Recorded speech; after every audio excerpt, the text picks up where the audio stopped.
Hello, everybody. Welcome to the Coach Tom Moore Show, featuring Warren County Pioneer head football coach Tom Moore. Well, Warren County went to Oakland, faced the #2 team in the country, maybe in the nation, and it was Oakland coming out on top by a wide margin, 59-0. Coach, we knew it was going to be a challenge, to say the least, and the Patriots showed why they're so highly regarded. Like I said before the game, they have good players at every position and a number of great players.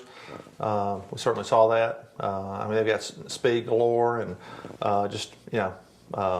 we make one mistake or a little bit off and on defense or in our kicking teams, and it's probably a touchdown. We just, they've got guys running 4.4s at all their skill positions, and guys inside were strong, and they're well coached. I think I shook hands with about 16 or 17 coaches after the game.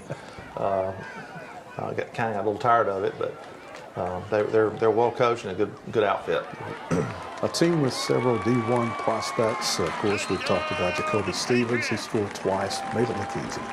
I looked up at both their safeties. Jacoby's one of them, number 6. I forgot his name, but he was the other safety, and he's a commit to Mississippi State. And those guys can just fly back there, and they're long and lanky and can cover ground. It's pretty daunting task to go against those guys. Yeah.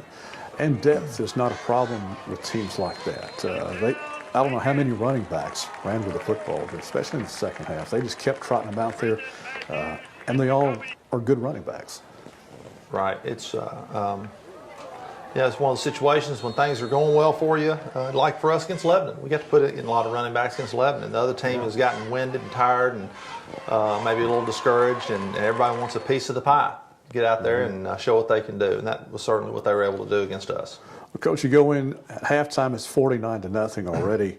How do you keep a team from completely just going in the tank and not coming out trying the second half? I'm not sure this game was our best effort. I'm not saying we didn't give effort. I'm not sure it was our best effort. We really couldn't get anything going, and you just try to, hopefully, I was talking to him at halftime, not forgetting the fundamentals, because that's kind of what we seemed to do in the first half. Like we got like blitzkrieg, it's like lightning war against us, and we lost track of what we were doing individually on a specific play, just kind of watching Oakland play football. So that's what we talked about at halftime, about going back and just remembering, playing technique football and playing one play at a time. It's difficult. It's hard on the boys and it's hard on the coaches. Do you think there was an intimidation factor, as we've all heard how great Oakland is? I don't think it's the intimidation as far as worried about them about being bigger and stronger. It's just they had just so many athletes out there. It was it's hard to get anything going on either side of the ball when they were calling good plays that were good against us, and we had a hard time getting off blocks, and they were in the secondary, and then it was a big play on offense.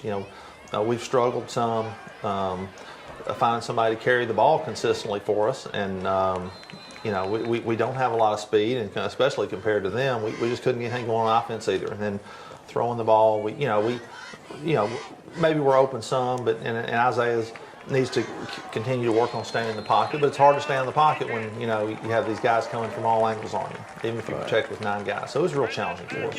One time we thought we were going to make them punt, they faked it and picked up the first down. So when it rains, it pours. Yeah, that's right. That's right.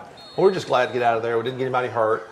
It's going to miss this week. Had some guys got shaken up a little bit, but that's always a concern. And, if you go down and play this gauntlet of teams that are very difficult to beat, and then you get down and have some other games that where the talent level is closer to ours, and we'll certainly have a chance in or excited to play in, then you don't want to lose people in games that are going to be more difficult to win for games that you maybe have a chance in. Well, we'll try to forget about the Oakland matchup. We've got another undefeated team. We'll be going to Dunlap this Friday night, taking on Sequatchie County. Yeah. They came into our place last year at homecoming, highly regarded, but Warren County beat them convincingly. And we played very well. We made some big plays, and that was we didn't make many of those last year, but in that game we had 3 or 4 of them. We had a reverse, we had a post pattern. Isaiah had a long run on his own read, and we had some other plays that were more than 10 yards that helped us score. We scored 21 the first half, which I think was the most we scored any game last year. We did that in one half, and they were a good defensive team. They actually came out and played a different defense than we had prepared for. They had been in a 3-stack and kind of an odd front, and then they came out in an even front. They had one of their linebackers that was out, and that's just part of it. We had some guys out too last year, and we had some guys out this year. Raleigh being one of them, and lost a couple other guys, but they're a good team. But they're not, certainly as talented as Oakland. I mean, not many teams are, and they're from 3A classification, but they're a good team, and they have confidence. They're playing well on offense and defense, and the strength of their team is probably their linebackers. They have a middle linebacker. I'm not sure about the names, and a strong side linebacker, number 2, number 37. Those guys seem to make almost all the tackles and or run to the ball well.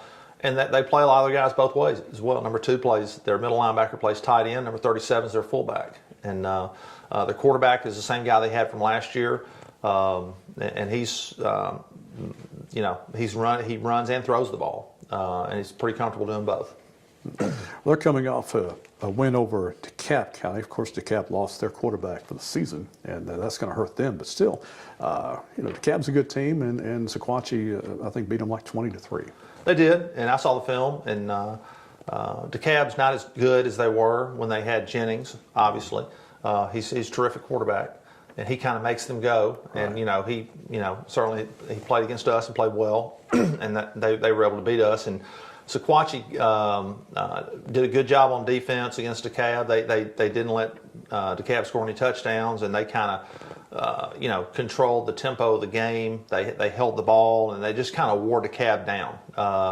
Sequatchie is a physical team. They want to run the ball. They want to run it off tackle, and occasionally they'll throw the ball and maybe try to get it outside. But that's really their bread and butter, is running off tackle and to wear you down with their good defense and running game. A lot of people say they may have overlooked us last year. They're not going to overlook us this year. But yeah, maybe they did. I don't know. That was last year. But maybe they did. This is this year. That's right. It really doesn't matter. We know we got a tough task, and they've got confidence, and we knew they're a good team last year, and I thought we came out and played exceptionally hard in that game, particularly on defense, and we're still playing without Brendan Breedlove on defense, and he is going to be back. We learned that last week at some point this year, and we hope to maybe see him for a few snaps this week. And that's going to be a real lift for us. But Brendan's a terrific player, and has been a 3-year starter, and he's been a captain for 2 years. He's a great kid. So, we hope we can come out and get off to a good start against Sequatchie. No, it's going to be at their place down in Dunlap. They've again undefeated. What a great opportunity for us to go up against another good team. We have a chance to win that's undefeated and knock them off. We're excited about it. You mentioned Breedlove. It's good to see him come out with the captains the other night at Oakland, and his jersey on. Wasn't dressed to play, but looked like he wanted to. Yeah, I think he had surgery. It was some minor. He got scoped on his knee, and they cleaned some things up, and he's going to be back at some point this year. And I told the kids last week that he's going to be back, and they were really down about that because they love Brendan, and we do too as coaches, and just to have him back will be an emotional lift for us. Great. Well, Coach, best of luck Friday night. Let's get a win at Dunlap. Thank you. And that's going to do it for today's edition of the Coach Tom Moore Show. We thank you for watching. We'll see you next time on the Coach Tom Moore Show.